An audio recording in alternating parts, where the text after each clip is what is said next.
पवित्र उत्सव लक्ष्मीनारायण उच्च विद्यालय चिनावाड़ी पशीर वार्षिक उत्सव पौरोहित्य लिस्ट आसीगला प्रधान शिक्षक मैंने निर्दिष्ट कोई कोई जार जो लिस्ट आसीगला पूर्वतन प्रधान शिक्षक जे विद्यालय प्रतिष्ठाता सदस्य तांकर बापा प्रतिष्ठाता श्रीजुक्त रामचंद्र नायक मंचस्थ विभिन्न विद्यालय आसीथिबा अवसर प्राप्त प्रधान शिक्षक यथा प्रसन्न बाबू मधुसूदन बाबू सुरेश बाबू कार्यक्रम उपस्थित थिबा जड़े वरिष्ठ सांबादिक जड़े साहित्यिक उत्तर ओडिशा साहित्य संसदर जड़े पुरोधा श्रीयुक्त नृसिंह बाबू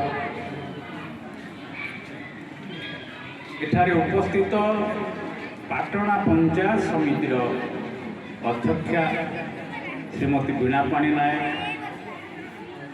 एवं मंचस्थ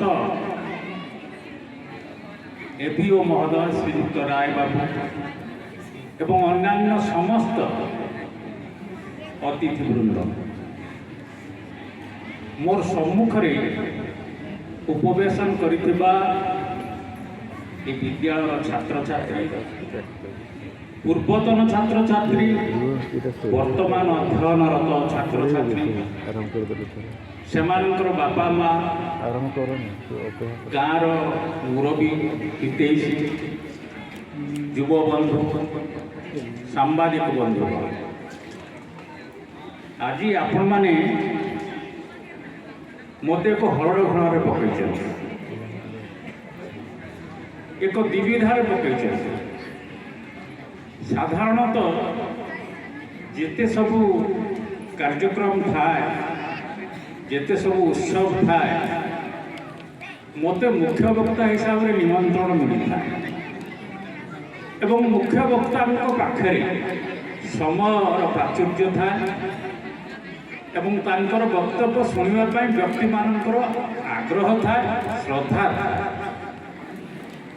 मुख्य अतिथि अभिभाषण समय समस्ते क्षुधार्थ समस्ते भोकिला था एवं केतेबेले कि मुख्य अतिथि भाषण शीघ्र सारे आम भोजन करने जीवु से समस्त व्यस्त था तेणु भोकिला समय आपण मानक अभिभाषण दे कि प्रकार संतुष्ट करी ए सभा मंच में बांधि रखी ताहा वास्तविक मो एक कष्टकर व्यापार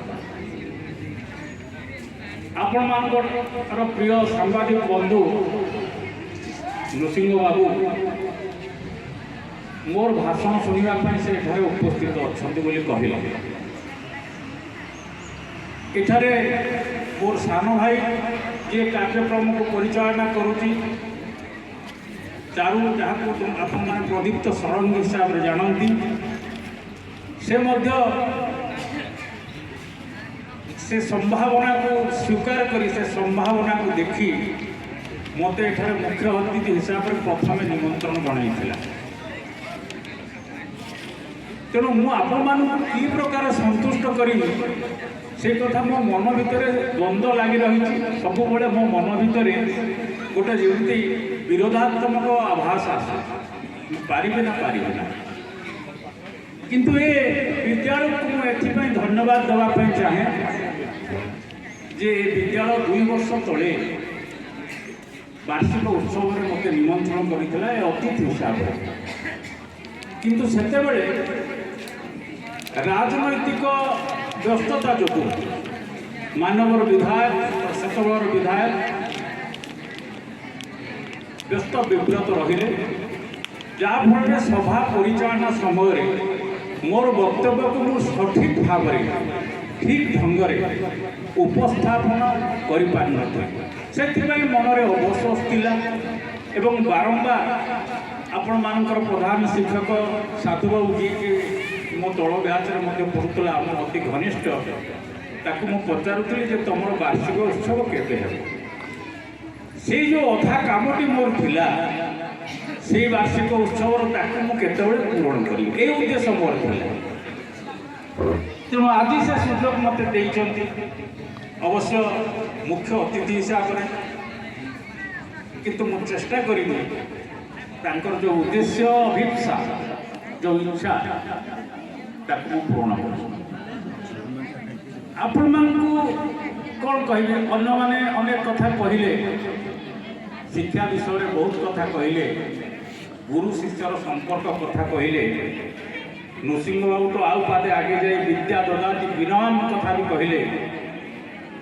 ଏସବୁ କଥା ଶୁଣିଲା ପରେ ମୋତେ କାହିଁକି, ମୁଁ ଯେତେବେଳେ ଅଧ୍ୟକ୍ଷ ଥିଲି, ମୋର ଗୋଟେ ଅଧ୍ୟାପକମାନଙ୍କର ସାକ୍ଷାତକାର ସମୟ କଥା ମନେ ପଡ଼ିଲା।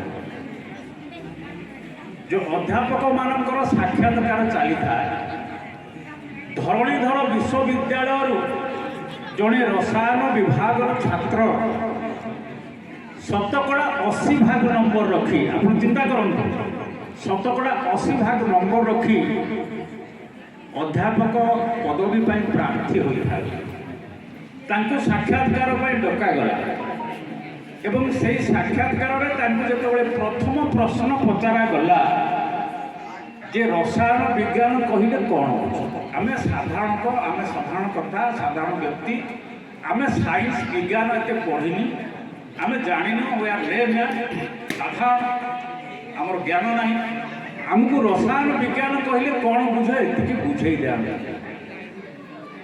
ଏଇ ପ୍ରଶ୍ନ ତାଙ୍କୁ ପଚରାଗଲା, ସେ କହିପାରିଲେ, ସେ ଉତ୍ତର ଦେଇପାରିଲେନି। ଭାବନ୍ତୁ, ଶତକଡ଼ା 80% ନମ୍ବର ସେ ରଖିଛନ୍ତି।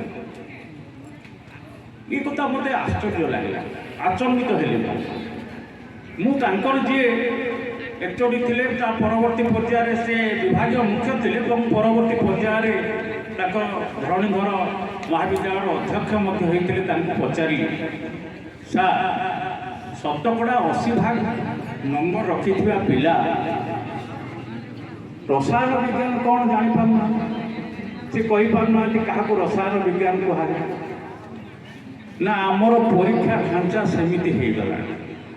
ଆମେ ବର୍ତ୍ତମାନ ହାତରେ ଯେତେବେଳେ ନମ୍ବର ଦେଉଛୁ, ଆମେ 70 ନମ୍ବରରୁ କାହାକୁ କମ୍ ଦେଉଛୁ। କ'ଣ ପାଇଁ? ନା ବିଶ୍ୱବିଦ୍ୟାଳୟର ନିନ୍ଦା। ତେଣୁ କିଛି ନ ଜାଣିଥିବା ଛାତ୍ରଟି ଯଦି ଶତକଡ଼ା 70 ନମ୍ବରରୁ ଅଧିକ ରଖେ ବା ଛାତ୍ର କ୍ଷେତ୍ରରେ ଶତକଡ଼ା 80%, ତେବେ ସେ ସମାଜରେ କି ପରିବର୍ତ୍ତନ ଆଣିବ? ସମାଜରେ, ସାମାଜିକ କ୍ଷେତ୍ରରେ ଏବଂ ବିଭିନ୍ନ ପ୍ରକାର ଆନ୍ଦୋଳନାତ୍ମକ କାର୍ଯ୍ୟରେ